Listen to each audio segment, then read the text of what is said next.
नमस्कार विद्यार्थी मित्रांनो, माझं नाव सुहास भिसे. स्वागत आहे तुमचं सर्वांचं परतदा करंट अफेअर्स मराठी या आपल्या मायबोली भाषेतील एज्युकेशनल यूट्यूब चॅनलमध्ये.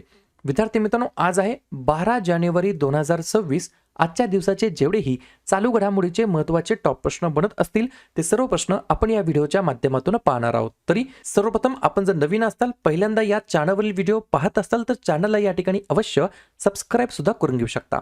ठीक आहे, चला तर मग आपण आजच्या व्हिडिओला सुरुवात करूया. त्या अगोदर कालच्या व्हिडिओमध्ये जो काही शेवटचा प्रश्न विचारला होता त्या प्रश्नाचं उत्तर जाणून घेऊया. काय होता प्रश्न? कोणत्या संस्थेने अलीकडेच स्वदेश जलशुद्धीकरण प्रणाली विकसित केली आहे, डेव्हलप केलेली आहे? D for develop, D for DRDO. पर्याय क्रमांक बी DRDO हे या प्रश्नाचं योग्य उत्तर असणार आहे. तर DRDOनं काय केलेलं आहे विद्यार्थी मित्रांनो? स्वदेश नावाची जलशुद्धीकरण प्रणाली या ठिकाणी डेव्हलप केली आहे, विकसित केली आहे. क्लिअर? आता पाहूया विद्यार्थी मित्रांनो प्रश्न क्रमांक पहिला. टोटल संपूर्ण व्हिडिओमध्ये 12 प्रश्न असतील. सुरुवातीपासून शेवटपर्यंत व्हिडिओ सावकाश पहा, प्रामाणिकपणे पाहण्याचा प्रयत्न करा. एक एक प्रश्न महत्त्वाचा आहे, तुम्ही कोणत्याही परीक्षेची तयारी करा. प्रश्न क्रमांक पहिला काय आहे? कोणत्या लष्करी दलाने भैरव फोर्स ही एक नवीन ड्रोन युनिट सुरू केलेली आहे? प्रश्न क्रमांक पहिल्याचे योग्य उत्तर आहे पर्याय क्रमांक सी, भारतीय लष्कर. बरोबर. मला फक्त एक कमेंट करून सांगा, भारतीय लष्कराचे वर्तमानमधील प्रमुख कोण आहेत आणि उपप्रमुख कोण आहेत? एवढंच मला तुम्ही कमेंट बॉक्समध्ये सांगायचं आहे. तोपर्यंत 2 एक्स्ट्रा पॉईंट लिहून घ्या. भैरव दल हे आधुनिक उच्च तीव्रतेच्या युद्धाच्या आव्हानांसाठी तयार केलेल्या नवीन पिढीच्या लढाऊ तुकडीचे प्रतिनिधित्व करतं. या बटालियनमधील प्रत्येक सैनिकाला प्रगत ड्रोन ऑपरेशनचे प्रशिक्षण दिले जाते, ज्यामुळे रिअल टाइम पाळत ठेवणे, अचूक हल्ले करणे आणि युद्धभूमीवरील गुप्तचर माहिती गोळा करणे या सगळ्या गोष्टी शक्य होतात, पॉसिबल होतात या नवीन ड्रोन युनिटच्या माध्यमातून. ठीक आहे. आता या ठिकाणी बरेच जण डायरेक्ट हा जो काही नंबर आहे त्या नंबरला फोनपे करत असताना त्यांना काही अडचणी येत असतात. अशा प्रकारचा एरर येत आहे. त्याच्यामुळे तुम्ही काय करता की सर फोनपेला मला पेमेंट करता येत नाही किंवा नंबरला पेमेंट होत नाही म्हणून तुम्ही मला मेसेज करत आहात. लक्षात घ्या, मी तुम्हाला ऑलरेडी काय सांगितलं आहे, तुमच्याकडे गुगल पे, फोनपे किंवा पेटीएम असू द्या, तुम्ही डायरेक्ट नंबरला पेमेंट करायचं नाहीये. तुम्हाला काय करायचं आहे, या QR कोडला स्कॅन करायचं आहे. पेमेंट हे फक्त स्कॅन करूनच होणार आहे. बरोबर. ठीक आहे. त्याच्यामुळे स्कॅनरला स्कॅन करून 99 रुपयाचं पेमेंट करा आणि त्याचा स्क्रीनशॉट या व्हॉट्सअप नंबरला पाठवा, या मोबाईल नंबरच्या व्हॉट्सअप नंबरला. तुम्हाला 15 ते 20 मिनिटांमध्ये PDF देईल, त्याची तुम्ही झेरॉक्स काढू शकता बॅक टू बॅक. ठीक आहे. पाहूया पुढचा प्रश्न. प्रश्न क्रमांक दुसरा. इस्रोच्या डस्ट म्हणजेच धूळ प्रयोग अभ्यासानुसार आंतरग्रहीय धूळ कण पृथ्वीच्या वातावरणामध्ये किती वेळा प्रवेश करतो? 2 नंबरच्या प्रश्नाचं योग्य उत्तर आहे पर्याय क्रमांक सी, दर 1000 सेकंदांनी. 2 पॉईंट लिहून घ्या. PRL म्हणजेच काय? फिजिकल रिसर्च लॅबोरेटरी अहमदाबाद यांनी भारतातील पहिलं स्वदेशी उपकरण dust experiment DEX dust experiment विकसित केलं आहे. हे उपकरण PSLV C58च्या OM मॉड्यूलवर पाठवण्यात आले आणि ते उच्च वेगाने येणाऱ्या आंतरग्रहीय धूळ कणांचा अभ्यास करतं. हे कण मुख्यतः धूमकेतू आणि लघुग्रहांमधून येत असतात. ही देखील गोष्ट तुम्हाला लक्षात ठेवायची. काय कळालं प्रश्नांमधून? 2-3 गोष्टी पहा. कोणी विकसित केलं आहे? तर फिजिकल रिसर्च लॅबोरेटरीने. कुठे आहे? अहमदाबाद या ठिकाणी. काय विकसित केलं? तर DEX विकसित केलं. DEX चा फुल फॉर्म काय? Dust experiment. हे काय आहे? भारतातील पहिलं स्वदेशी उपकरण आहे डस्ट एक्सपेरिमेंट. विकसित केलं फिजिकल रिसर्च लॅबोरेटरीनं. हे उपकरण कशावरती पाठवण्यात आलं? तर PSLVच्या C58च्या पोएम मॉडेलवरती पाठवण्यात आलं. आणि कशासाठी पाठवण्यात आलं? तर आंतरग्रहीय धूळ कणांचा अभ्यास करण्यासाठी. बरोबर. या गोष्टी तुम्हाला लक्षात ठेवायच्या आहेत एकाच प्रश्नाच्या माध्यमातून. पुढचा प्रश्न. अणुऊर्जा नियामक मंडळाचे नवीन चेअरमॅन अध्यक्ष म्हणून कोणाची नियुक्ती करण्यात आलेली आहे? 3 नंबरच्या प्रश्नाचं योग्य उत्तर आहे पर्याय क्रमांक बी, AK बालसुब्रमण्यम असं त्यांचं नाव आहे. काय नाव आहे? AK बालसुब्रमण्यम असं त्यांचं नाव आहे. अणुऊर्जा नियामक मंडळाचे नवीन अध्यक्ष म्हणून त्यांची नियुक्ती करण्यात आली आहे. प्रश्न आहे नियुक्ती संदर्भात, तर लगेच नवनवीन नियुक्त्यांवरती चर्चा करूया. लिहून घ्या. भारतीय क्रिकेट संघटनेचे अध्यक्ष शांता रंगास्वामी, असोचॅमचे नवीन अध्यक्ष निर्मल कुमार मिंडा, 8वे वेतन आयोगाचे अध्यक्ष रंजना प्रकाश देसाई, आंतरराष्ट्रीय मोटार वाहन उत्पादक संघटनेचे अध्यक्ष शैलेश चंद्र, BWF ॲथलीट्स कमिशनच्या अध्यक्षपदी PV सिंधू, महाराष्ट्र लोकसेवा आयोगाच्या अध्यक्षपदी विवेक भीमनवार, MPSCचे नवीन सचिव महेंद्र हरपाळकर, राष्ट्रीय तपास यंत्रणेचे महासंचालक राकेश अग्रवाल, इंदिरा गांधी अणु संशोधन केंद्राचे नवीन संचालक श्रीकुमारजी पिल्लई, BROचे 29वे महासंचालक हरपाल सिंग आणि अणु ऊर्जा नियामक मंडळाचे अध्यक्ष AK बालसुब्रमण्यम यांची नियुक्ती करण्यात आली आहे.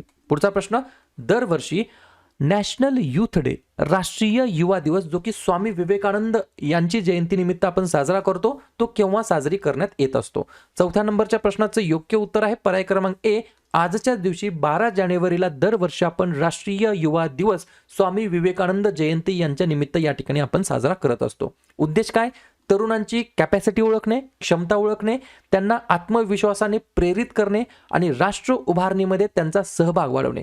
सोबत आजच्या दिवशी आपल्या मा जिजाऊ साहेबांचा या ठिकाणी जन्मदिवस आहे. ही देखील गोष्ट तुम्हाला लक्षात ठेवायची आहे. जिजाऊ मा साहेबांचा जन्मदिवस. यांचा जन्म झाला होता 12 जानेवारी 1598ला आणि यांचं जन्मस्थळ होतं सिंदखेड राजा, जिल्हा बुलढाणा या ठिकाणी. बरोबर.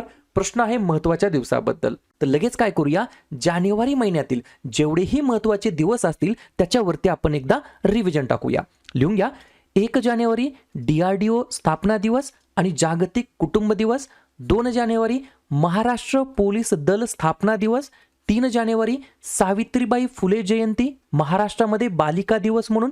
4 जानेवारी जागतिक ब्रेल दिवस. 5 जानेवारी राष्ट्रीय पक्षी दिवस. 6 जानेवारी बाळशास्त्री जांभेकर जन्मदिवस, महाराष्ट्रामध्ये पत्रकार दिवस म्हणून. 9 जानेवारी प्रवासी भारतीय दिवस. 10 जानेवारी जागतिक हिंदी दिवस. 11 जानेवारी राष्ट्रीय मानवी तस्करी जागृती दिवस आणि लाल बहादूर शास्त्री यांची पुण्यतिथी. 11 ते 17 जानेवारी याच्या दरम्यान रस्ता सुरक्षा सप्ताह. 12 जानेवारी राष्ट्रीय युवा दिवस, स्वामी विवेकानंद यांची जयंती असते आणि आपल्या जिजाऊ मा साहेबांचा देखील जन्मदिवस असतो. 15 जानेवारी भारतीय सैन्य दिवस. 16 जानेवारी छत्रपती संभाजी महाराज यांचा राज्याभिषेक दिवस. 23 जानेवारी नेताजी सुभाषचंद्र बोस यांची जयंती. 24 जानेवारी राष्ट्रीय बालिका दिवस. 25 जानेवारी राष्ट्रीय मतदार दिवस आणि राष्ट्रीय पर्यटन दिवस. 26 जानेवारी प्रजासत्ताक दिवस 2026 मध्ये आपण 77वा साजरा करीत आहोत आणि आंतरराष्ट्रीय सीमा शुल्क दिवस. आणि शेवटचा 28 जानेवारी लाला लजपत राय यांची जयंती. ठीक आहे. पुढचा प्रश्न, प्रश्न क्रमांक 5वा. HPCLने जगातील पहिले आणि सर्वात मोठे liquid conversion maximum residue upgradation facility कोणत्या ठिकाणी सुरू केलेलं आहे?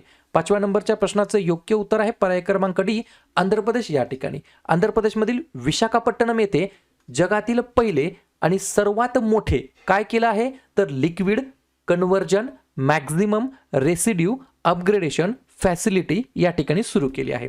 कुठे? आंध्र प्रदेश राज्याच्या अंतर्गत. आंध्र प्रदेश ज्या राज्याची स्थापना 1 नोव्हेंबर 1953ला झाली. मुख्यमंत्री आहेत N चंद्राबाबू नायडू, राज्यपाल आहेत S अब्दुल नजीर, राजधानी आहे अमरावती.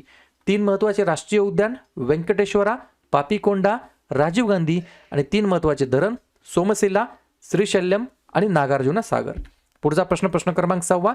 अवतार ग्रुपच्या भारतातील महिलांसाठी टॉप सिटीज 2025च्या अहवालानुसार महिलांच्या समावेशकामध्ये कोणते शहर प्रथम क्रमांकावरती आहे? 6व्या नंबरच्या प्रश्नाचं योग्य उत्तर आहे पर्याय क्रमांक C, बेंगलोर. तर बेंगलोर शहर प्रथम क्रमांकावरती आहे. कशाच्या बाबतीमध्ये? भारतातील महिलांच्या समावेशकतेवरील देशव्यापी अभ्यासामध्ये बेंगलोरला देशातील सर्वोत्तम शहर म्हणून नुकतंच घोषित करण्यात आलं आहे. त्याच्यामुळे हा प्रश्न कदाचित विचारला जाऊ शकतो. पुढचा प्रश्न, पेमेंट्स रेग्युलेटरी बोर्डाच्या पहिल्या बैठकीचे अध्यक्षपद कोणी भूषवलेलं आहे? प्रश्न महत्त्वाचा आहे, विचारला जाऊ शकतो. पर्याय क्रमांक B, संजय मल्होत्रा असं त्यांचं नाव आहे. काय नाव आहे? संजय मल्होत्रा असं त्यांचं नाव आहे. पेमेंट्स रेग्युलेटरी बोर्डाच्या पहिल्या बैठकीचे अध्यक्षपद यांनी भूषवलेलं आहे.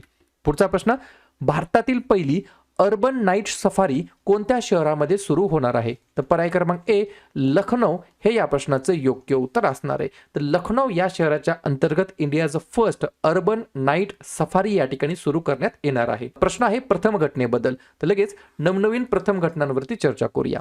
सौर ऊर्जेवर चालणारे भारतातील पहिले विधानसभा कोणतं? तर दिल्ली विधानसभा. व्हॉट्सअपद्वारे प्रशासन सेवा सुरू करणारं पहिलं राज्य आंध्र प्रदेश. पहिली रॉकेट 3D प्रिंटिंग सुविधा अग्निकुल कॉस्मॉसद्वारे विकसित करण्यात आली. पहिली सेंट्रल टिश्यू बँक दिल्लीमध्ये. पहिला अधिकृत बालविवाह मुक्त जिल्हा बालोद. पहिले झोपडपट्टी मुक्त शहर चंदीगड, पहिले पूर्णपणे सौर ऊर्जेवर चालणारे प्राणी संग्रहालय बन्नेरगट्टा बायोलॉजिकल पार्क आणि पहिली अर्बन नाईट सफारी लखनौ या ठिकाणी. पुढचा प्रश्न, पाकिस्तानमध्ये नुकतेच सापडलेले कुशाण नाणे कोणत्या शासकाचे आहेत? 9व्या प्रश्नाचं योग्य उत्तर आहे पर्याय क्रमांक डी वासुदेव. बरोबर, तर वासुदेव या शासकाचे आहेत कुशाण नाणे. कुठे सापडले आहेत? पाकिस्तानमध्ये. किती चांगली गोष्ट आहे. पुढचा प्रश्न, प्रश्न क्रमांक 10वा, नृत्य कलानिधी पुरस्कार 2025 ने कोणाला सन्मानित करण्यात आला आहे? याच्यामध्ये कन्फ्युजन होईल. पहा, 10व्या नंबरच्या प्रश्नाचं योग्य उत्तर आहे पर्याय क्रमांक सी उर्मिला सत्यनारायणन असं त्यांचं नाव आहे. कन्फ्युजन काय होऊ शकतं पहा. पहिला पॉइंट आहे संगीत कलानिधी पुरस्कार हा देण्यात आला आहे या ठिकाणी RK श्रीराम कुमार यांना, आणि नृत्य कलानिधी पुरस्कार हा देण्यात आला आहे कलाकार उर्मिला सत्यनारायण यांना. याच्यामध्ये फक्त संगीत आणि नृत्य या 2 शब्दामध्ये तफावत आहे. बाकी कलानिधी पुरस्कार हे सेम आहे, त्याच्यामुळे कन्फ्युजन होऊ शकतं. संगीताचा देण्यात आला RK श्रीराम कुमार यांना आणि नृत्याचा देण्यात आला उर्मिला सत्यनारायण यांना. ठीक आहे. पुढचा प्रश्न, खालीलपैकी कोणत्या राज्यामध्ये कॅलमेरिया मिझोरामेन्सिस नावाच्या नवीन रीड सापाच्या प्रजातीचा शोध लागलेला आहे? तर पर्याय क्रमांक बी मिझोरम हे या प्रश्नाचं योग्य उत्तर असणार आहे. जाता जाता मिझोरम बद्दल चर्चा करूया. स्थापना 20 फेब्रुवारी 1987. मुख्यमंत्री आहेत लाल दुहोमा, राज्यपाल आहेत VK सिंग, राजधानी आहे ऐजवाल. 2 महत्वाचे राष्ट्रीय उद्यान मुरलेन आणि ब्लू माउंटेन, आणि 2 महत्वाचे धरण सेरलुई आणि तुई रियाल. शेवटचा प्रश्न, खालीलपैकी कोणाचा कार्यकाळ ओलांडून सिद्धरामय्या कर्नाटकचे सर्वात जास्त काळ असलेले मुख्यमंत्री या ठिकाणी बनलेले आहेत? 12व्या नंबरच्या प्रश्नाचं योग्य उत्तर आहे पर्याय क्रमांक ए देवराज उर्स. त्यांनी जवळपास 7 वर्ष आणि 8 महिन्यांचा कार्यकाळ या ठिकाणी नुकताच पूर्ण केलेला आहे. क्लिअर. तर अशा प्रकारे विद्यार्थी मित्रांनो हे होत आजचे 12 प्रश्न. उपक्रम कंटेंट हा जो काही प्रयत्न आपण सुरू केलाय मराठी भाषेमध्ये कसा वाटतो अवश्य कमेंट करत चला. आणि तुमच्यासाठीचा आजचा खास प्रश्न, भारतातील पहिली इंडियाज फर्स्ट हायड्रोजनवर चालणारी ट्रेन कोणत्या राज्यामध्ये सुरू होणार आहे? महाराष्ट्र, हरियाणा, तमिळनाडू की राजस्थान? तर ज्या पण विद्यार्थ्यांनी या प्रश्नाचं योग्य उत्तर येत असेल त्या प्रश्नाचं उत्तर तुम्ही कमेंट बॉक्समध्ये देण्याचा प्रयत्न करा. प्रश्नाचं उत्तर चुकू द्या, बरोबर येऊ द्या, काहीच हरकत नाही. ट्राय करणं, प्रयत्न करणं सर्वात जास्त महत्त्वाचं आहे. आणि दुसऱ्या दिवशी येऊन आपण दिलेल्या प्रश्नाचं उत्तर हे बरोबर आले की चुकलं हे दुसऱ्या दिवशी येऊन नेहमी चेक करणं, अभ्यासामध्ये कन्सिस्टन्सी ठेवणं हे सगळ्यात जास्त महत्त्वाचं ठरणार आहे. आणि या ठिकाणी ही जी काही इयरबुक आहे ही जर तुम्हाला घ्यायची असेल तर हा माझा QR कोड आहे. फक्त तुम्हाला या ठिकाणी QR कोडला स्कॅन करायचा आहे. डायरेक्ट मोबाईल नंबरला पेमेंट करायचं नाही. हा QR कोड स्कॅन करा, 99 रुपयाचं पेमेंट करा आणि लवकरात लवकर या व्हॉट्सअप नंबरला मला स्क्रीनशॉट पाठवा 96 730 58 600. बरोबर, एवढी गोष्ट तुम्हाला लक्षात ठेवायची आहे. तर लगेच काय करूया, जानेवारी महिन्यातील जेवढेही महत्त्वाचे दिवस असतील त्याच्यावरती आपण एकदा रिव्हिजन टाकूया. लिहून घ्या. 1 जानेवारी DRDO स्थापना दिवस आणि जागतिक कुटुंब दिवस. 2 जानेवारी महाराष्ट्र पोलीस दल स्थापना दिवस. 3 जानेवारी सावित्रीबाई फुले जयंती महाराष्ट्रामध्ये बालिका दिवस म्हणून. 4 जानेवारी जागतिक ब्रेल दिवस. 5 जानेवारी राष्ट्रीय पक्षी दिवस. 6 जानेवारी बाळशास्त्री जांभेकर जन्मदिवस महाराष्ट्रामध्ये पत्रकार दिवस म्हणून. 9 जानेवारी प्रवासी भारतीय दिवस. 10 जानेवारी जागतिक हिंदी दिवस. 11 जानेवारी राष्ट्रीय मानवी तस्करी जागृती दिवस आणि लाल बहादूर शास्त्री यांची पुण्यतिथी. 11 ते 17 जानेवारी याच्या दरम्यान रस्ता सुरक्षा सप्ताह. 12 जानेवारी राष्ट्रीय युवा दिवस, स्वामी विवेकानंद यांची जयंती असते आणि आपल्या जिजाऊ माँसाहेबांचा देखील जन्मदिवस असतो. 15 जानेवारी भारतीय सैन्य दिवस. 16 जानेवारी छत्रपती संभाजी महाराज यांचा राज्याभिषेक दिवस. 23 जानेवारी नेताजी सुभाषचंद्र बोस यांची जयंती. 24 जानेवारी राष्ट्रीय बालिका दिवस. 25 जानेवारी राष्ट्रीय मतदार दिवस आणि राष्ट्रीय पर्यटन दिवस.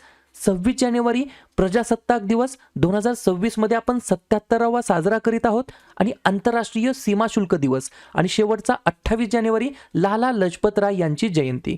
ठीक आहे.